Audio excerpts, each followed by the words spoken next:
ఉగ్రవాద నిరోధం ఈ మూడు అంశాల విషయంలో కేంద్ర ప్రభుత్వం మరో కీలక నిర్ణయం తీసుకుంది. భారత్కు వ్యతిరేకంగా సరిహద్దుల అవతల నుంచి కుట్రలు పన్నుతున్నట్లు ఆరోపణలు ఎదుర్కొంటున్న 23 మందిని అధికారికంగా ఉగ్రవాదులుగా ప్రకటిస్తూ కేంద్ర హోంమంత్రిత్వ శాఖ ఉత్తర్వులు జారీ చేసింది. ఈ నిర్ణయం కేవలం ఒక జాబితా విడుదల మాత్రమే కాదు, ఉగ్రవాద నెట్వర్క్ల ఆర్థిక మూలాలను దెబ్బతీయడం, అంతర్జాతీయ స్థాయిలో వారి కదలికలను పరిమితం చేయడం, ఉగ్రవాద సంస్థల కార్యకలాపాలను అణచివేయడం లక్ష్యంగా రూపొందించిన వ్యూహంలో భాగంగా దీన్ని విశ్లేషిస్తున్నారు.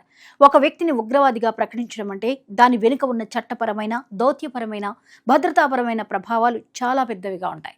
భారత్ చాలా కాలంగా సరిహద్దు దాటి జరిగే ఉగ్రవాదాన్ని ఎదుర్కొంటోంది. ముఖ్యంగా జమ్మూ కాశ్మీర్ను లక్ష్యంగా చేసుకుని పాకిస్తాన్ భూభాగం లేదా పాకిస్తాన్ ఆక్రమిత కాశ్మీర్ నుంచి పనిచేస్తున్న ఉగ్రవాద సంస్థలు భారత్లో దాడులకు పాల్పడుతున్నాయన్న ఆరోపణలను కేంద్ర ప్రభుత్వం ఎన్నో సంవత్సరాలుగా అంతర్జాతీయ వేదికలపై ప్రస్తావిస్తోంది. ఈ నేపథ్యంలో ఉగ్రవాద సంస్థలతో సంబంధాలు ఉన్నట్లు దర్యాప్తు సంస్థలు గుర్తించిన 23 మందిని అక్రమ కార్యకలాపాల నిరోధక చట్టం కింద వ్యక్తిగత ఉగ్రవాదుల జాబితాలో చేర్చడం ఒక ముఖ్యమైన అడుగుగా భావిస్తున్నారు. ఈ జాబితాలో ఉన్నవారు సాధారణ వ్యక్తులు కాదని కేంద్రం చెబుతోంది. వీరంతా జైషే మహమ్మద్, లష్కరే తోయిబా, జమాత్ ఉద్ దవా, ది రెసిస్టెన్స్ ఫ్రంట్ వంటి ఇప్పటికే నిషేధిత ఉగ్రవాద సంస్థలతో సంబంధాలు కలిగి ఉన్నట్లు నిఘా సంస్థలు గుర్తించినట్లు వెల్లడించింది.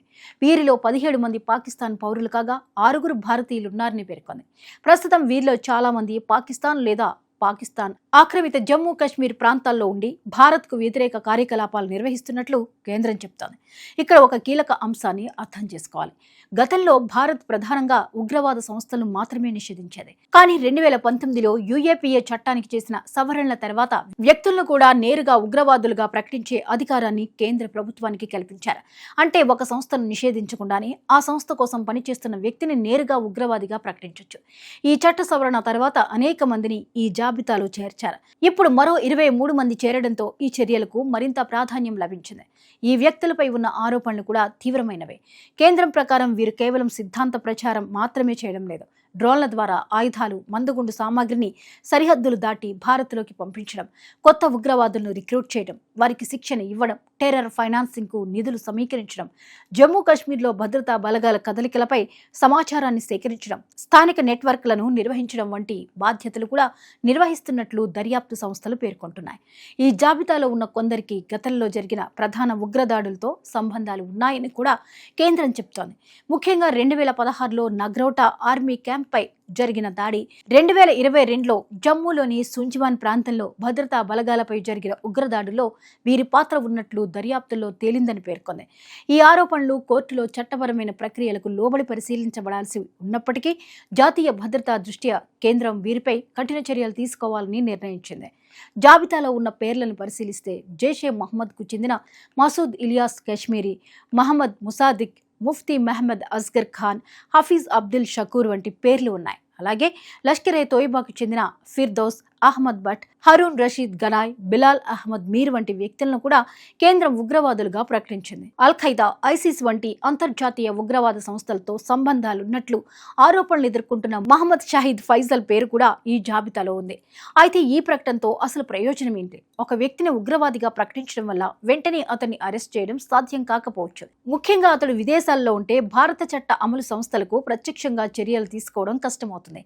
కానీ ఈ ప్రకటన తర్వాత చట్టపరంగా అనేక చర్యలకు మార్గం సుగమమవుతుంది. మొదటగా ఆ వ్యక్తికి సంబంధించిన బ్యాంక్ ఖాతాలను స్తంభింపజేయడానికి అవకాశం ఉంటుంది. భారత్లో ఉన్న స్థిర, చర ఆస్తులను జప్తు చేయొచ్చు. అతనికి సంబంధించిన ఆర్థిక లావాదేవీలపై నిఘా పెంచొచ్చు. విదేశాల నుంచి వచ్చే నిధులను అడ్డుకోవచ్చు. టెర్రర్ ఫైనాన్సింగ్ నెట్వర్క్లను బలహీనపరచవచ్చు. అతనికి సహకరిస్తున్న వ్యక్తులు, సంస్థలపై కూడా చట్టపరమైన చర్యలు తీసుకోవచ్చు. ఇది అంతర్జాతీయ స్థాయిలో కూడా ప్రభావం చూపుతుంది. భారత ప్రభుత్వం ఒక వ్యక్తిని ఉగ్రవాదిగా ప్రకటిస్తే ఆ సమాచారాన్ని ఇతర దేశాలతో పంచుకుంటుంది. అవసరమైతే ఇంటర్పోల్ వంటి అంతర్జాతీయ సంస్థల సహకారంతో రెడ్ కార్నర్ నోటీసులు జారీ చేయించే ప్రక్రియను కూడా ముందుకు తీసుకువెళ్లొచ్చు. అలాగే ఐక్యరాజ్య సమితి భద్రతా మండలి ఆంక్షల జాబితాలో చేర్చేందుకు దౌత్యపరమైన ప్రయత్నాలు చేసే అవకాశం ఉంటుంది. ఈ నిర్ణయం వెనుక మరో ప్రధాన ఉద్దేశం టెర్రర్ ఫైనాన్సింగ్ను అడ్డుకోవడం. ఆధునిక ఉగ్రవాదం కేవలం ఆయుధాలతో మాత్రమే నడవదు. దానికి భారీగా నిధులు అవసరం. హవాలా లావాదేవీలు, నకిలీ సంస్థలు, విదేశీ విరాళాలు, అక్రమ వ్యాపారాలు, డ్రగ్స్, క్రిప్టో కరెన్సీ వంటి మార్గాల ద్వారా ఉగ్రవాద సంస్థలు నిధులు సమీకరిస్తున్నాయి. ప్రపంచవ్యాప్తంగా భద్రతా సంస్థలు చెబుతున్నాయి. క్రిప్టో కరెన్సీ వంటి మార్గాల ద్వారా ఉగ్రవాద సంస్థలు నిధులు సమీకరిస్తున్నాయని ప్రపంచవ్యాప్తంగా భద్రతా సంస్థలు చెబుతున్నాయి. అందుకే ఆర్థిక మూలాలను దెబ్బతీయడం ఉగ్రవాద వ్యతిరేక పోరాటంలో అత్యంత కీలక వ్యూహంగా మారింది. డ్రోన్ల వినియోగం కూడా ఇప్పుడు భద్రతా సంస్థలకు పెద్ద సవాల్గా మారింది. గత కొన్నేళ్లుగా పాకిస్తాన్ సరిహద్దు నుంచి డ్రోన్ల ద్వారా ఆయుధాలు, పేలుడు పదార్థాలు, మాదక ద్రవ్యాలు భారత్లోకి పంపించే ప్రయత్నాలు పెరిగినట్లు భద్రతా సంస్థలు పలుమార్లు వెల్లడించాయి. అందువల్ల డ్రోన్ ఆపరేషన్లను సమన్వయం చేస్తున్న నెట్వర్క్లపై దృష్టి సారించడం కూడా ఈ నిర్ణయంలో భాగంగా కనిపిస్తోంది. అయితే ఇలాంటి చర్యలు కేవలం చట్టపరంగా సరిపోవు. ఉగ్రవాదాన్ని పూర్తిగా అరికట్టాలంటే అంతర్జాతీయ సహకారం కూడా అవసరం. ఎందుకంటే సరిహద్దులు దాటి పనిచేసే నెట్వర్క్లను ఒక్క దేశం ఒంటరిగా పూర్తిగా నిర్వీర్యం చేయడం కష్టమే. అందుకే భారత్ చాలా కాలంగా ఉగ్రవాదానికి ఆశ్రయం కల్పించే దేశాలపై అంతర్జాతీయ ఒత్తిడి పెంచాలని ప్రయత్నిస్తోంది. ఇంకో ముఖ్యమైన అంశం, ఉగ్రవాద సంస్థలు ఇప్పుడు సంప్రదాయ పద్ధతులతో మాత్రమే పనిచేయడం లేదు. సోషల్ మీడియా ద్వారా యువతను ప్రభావితం చేయడం, ఆన్లైన్లో ప్రచారం చేయడం, గుప్త కమ్యూనికేషన్ యాప్ల ద్వారా నెట్వర్క్లను నిర్వహించడం, డిజిటల్ మార్గాల్లో నిధులు సేకరించడం వంటి ఆధునిక పద్ధతులను అనుసరిస్తున్నాయి. అందువల్ల దర్యాప్తు సంస్థలు కూడా సాంకేతిక పరిజ్ఞానాన్ని విస్తృతంగా వినియోగిస్తున్నాయి. ఈ నిర్ణయంపై రాజకీయాలకు అతీతంగా ఒక విషయం స్పష్టంగా కనిపిస్తోంది. జాతీయ భద్రతా విషయంలో కేంద్ర ప్రభుత్వం కఠిన వైఖరిని కొనసాగిస్తోందని ఈ చర్య సూచిస్తోంది. అయితే ఒక వ్యక్తిని ఉగ్రవాదిగా ప్రకటించడం అనేది పరిపాలనా నిర్ణయం మాత్రమే.